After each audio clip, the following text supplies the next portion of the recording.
Halo Sobat Review Militer.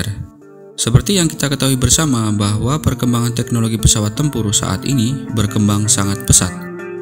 Setidaknya ada 3 negara besar yaitu Amerika, Rusia, dan China yang sudah mengembangkan penempur generasi kelima dan sudah memasuki layanan militer pada masing-masing negara.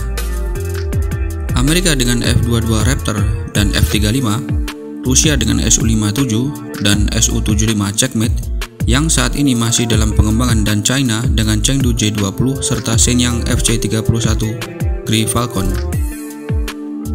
Walaupun saat ini juga banyak negara-negara yang bermunculan dalam program R&D (Research and Development) dalam teknologi pesawat tempur masa depan, sebut saja by System dengan penempur generasi ke-6-nya Tempest, Prancis, Jerman, dan Spanyol dalam program FCAS (Future Combat Air System), Turki dengan TFX, dan tak lupa Indonesia dan Korea Selatan dengan KF-21 Boramae.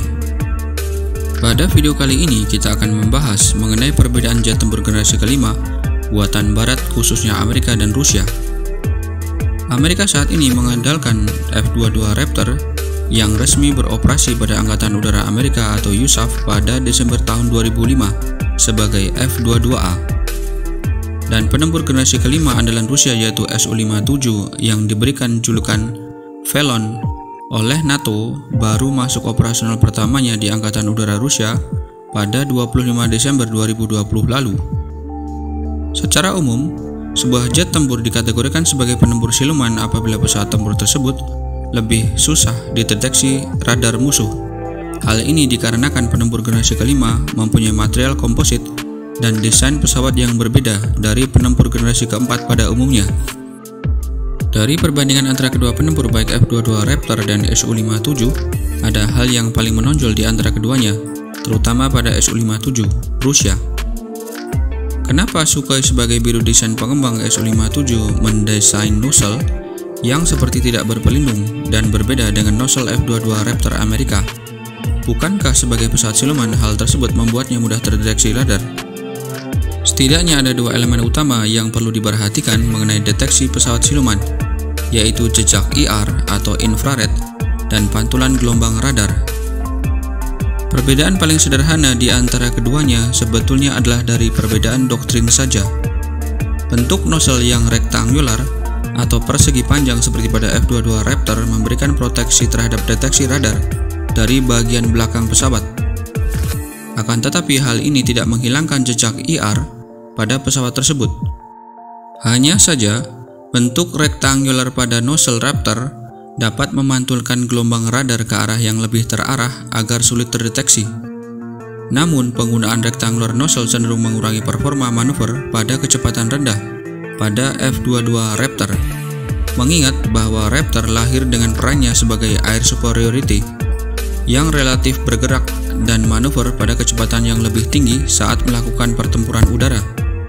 Berbeda pada nozzle pesawat seperti Su-57, Sukhoi pada awalnya memang merencanakan untuk menambahkan rectangular nozzle pada Su-57. Namun, perancangan bentuk ini memakan biaya yang lebih banyak dan manfaat yang didapatkan tidak sesuai dengan kebutuhan pihak pengembang. Doktrin dalam pembuatan Su-57 dan pesawat seperti J-20 China adalah untuk memfokuskan kemampuan siluman pada forward hemisphere atau belahan bumi bagian depan pesawat.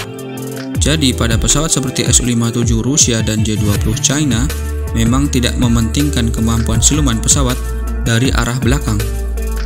Hanya saja jika pesawat ingin dirancang agar lebih sulit terkunci radar guided missile dari belakang, maka pesawat perlu menggunakan rectangular nozzle. Namun pada kasus yang berbeda yaitu pada jet tempur F-35 berusaha mengkombinasikan karakteristik siluman rectangular nozzle dengan circular nozzle, yaitu bentuk nozzle bulat, sehingga F-35 memiliki bentuk nozzle yang cukup unik yaitu bentuk bergerigi. Nozzle ini memiliki kemampuan yang membelokkan gelombang radar yang lebih baik daripada nozzle biasa, tapi tetap tidak lebih baik daripada rectangular nozzle. Hal ini yang membuat F-22 Raptor selangkah lebih maju dari F-35. Sebagai catatan kenapa F-22 menggunakan bentuk rectangular nozzle, dikarenakan perannya sebagai air superiority fighter di mana pesawat harus dirancang dapat melindungi dirinya dari kuncian IR Guided Missile dan Radar Guided Missile saat bertempur di udara. Berbeda dengan F-35, Su-57 dan J-20 yang dirancang sebagai multi-role fighter, di mana medan tempur utamanya tidak hanya di udara, tapi juga digunakan dalam berbagai peran serang darat. Jadi, fokus utamanya adalah melindungi pesawat terhadap deteksi radar dari forward hemisphere, tanpa mengurangi kemampuan manuver pada kecepatan rendahnya, sehingga rectangular nozzle dianggap tidak terlalu diperlukan dan hanya memakan biaya lebih dalam perancangannya. Jadi, sebagai kesimpulan, apakah nozzle yang tidak dilindungi seperti pada Su-57 Rusia ataupun J-20 China menjadikannya lebih mudah terdeteksi? Jawabannya adalah ya, hanya terhadap deteksi radar dari arah belakang saja.